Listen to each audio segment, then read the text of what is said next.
মার্কিন মধ্যস্থতায় কার্যকর হওয়া যুদ্ধবিরতির পরও লেবাননের দক্ষিণাঞ্চলে থামেনি সংঘর্ষ।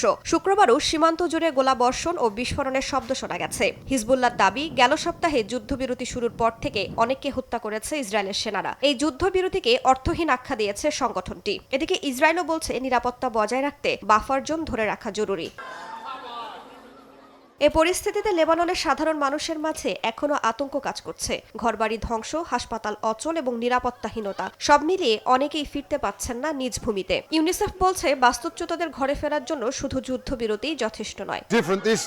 সবাই বাড়ি ফিরতে চায়, কেউই আশ্রয় কেন্দ্রে থাকতে চায় না। কিন্তু যদি কারো বাড়ি ধ্বংসস্তূপে পরিণত হয় অথবা অন্যরা দখল করে নেয়, কিংবা যেখানে একমাত্র হাসপাতালটিও আর কাজ করছে না, সেখানে যুদ্ধবিরতি থাকলেও ফিরে যাওয়া অত্যন্ত কঠিন।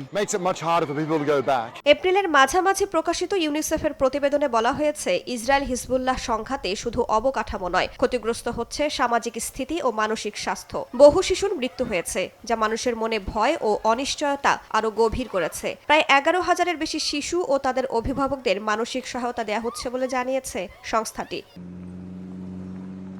এদিকে পরিস্থিতি আরও জটিল করেছে জাতিসংঘ শান্তিরক্ষী নিহতের ঘটনা। ইন্দোনেশিয়ার সেনা নিহতের ঘটনায় তীব্র প্রতিক্রিয়া জানিয়েছে দেশটি। আন্তর্জাতিক আইনের লঙ্ঘন উল্লেখ করে জাতিসংঘের পূর্ণাঙ্গ তদন্ত দাবি করেছে জাকার্তা। চলমান সংঘাতে এখন পর্যন্ত একাধিক শান্তিরক্ষীর প্রাণহানি ঘটেছে, যা আন্তর্জাতিক উদ্বেগ আরও বাড়িয়েছে।